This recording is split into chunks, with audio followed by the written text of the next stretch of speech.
Hello, welcome to Automotive Reviews. Today I have a 2014 Audi Q7 Prestige. It is running on the TDI engine, which is Audi's V6 3-liter turbo diesel. It is also running on Audi's Quattro all-wheel drive system. This car is used, obviously, since it is now 2018. It has a little over 90,000 miles and it has had little to no problems. It's pretty reliable. It is currently winter here in Montana, so it has a snow tire on it. It's got Bridgestone Blizzx, and it does very well in the snow. I don't think it's ever been stuck. Here's the interior of the car. It has a nice leather. It is heated seats. You can see it is well ventilated. It is a automatic. It also has sport mode, as you can see.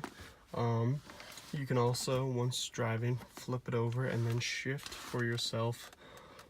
It is a push button start, which is very nice. As you can see, there's not a lack of charging areas here. It does have a screen here. However, for a 2014, many people do say it is lacking in that. You can see it does have the Bose surround sound speakers in it, which do rock. It does also have the panoramic sunroof, which is very big.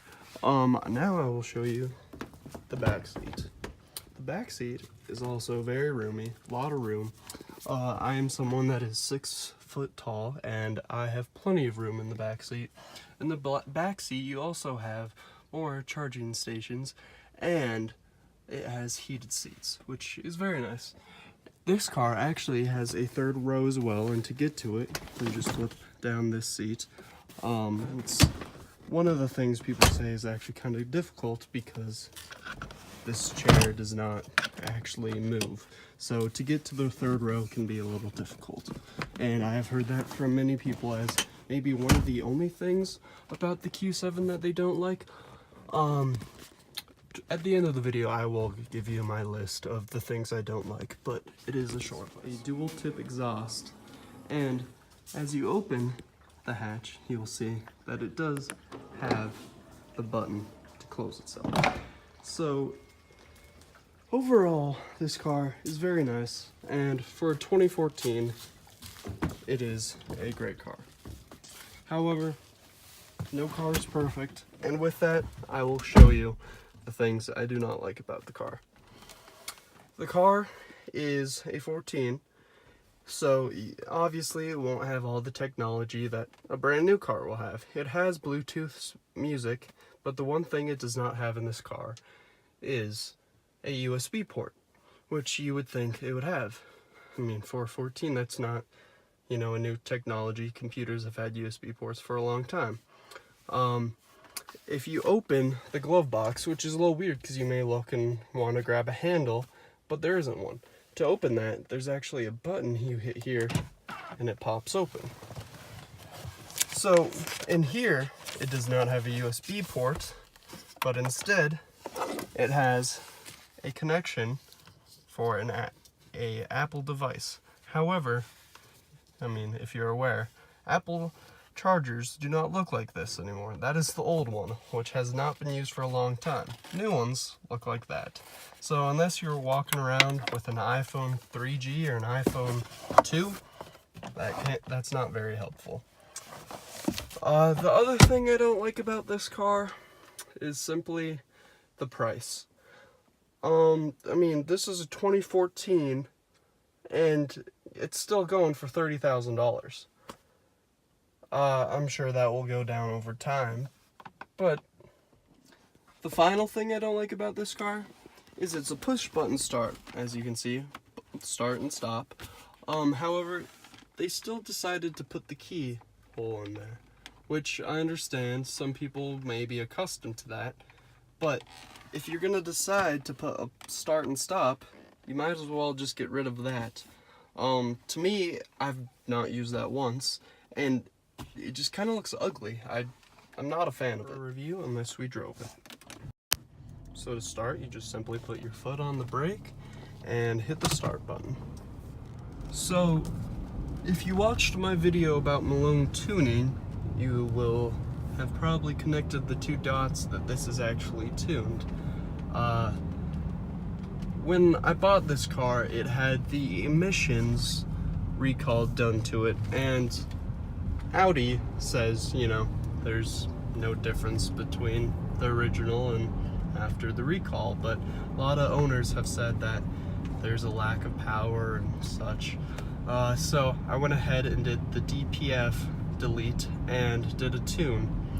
So the original horsepower for this car was 240 horsepower, and with the tune, according to Malone Tuning, it is now 305. So that's the max horsepower, they say. So I haven't, you know, taken it onto a dyno or anything, but it should be along those lines. So we will do a little bit of an acceleration here. We will take a right turn and I'll show you the acceleration of this.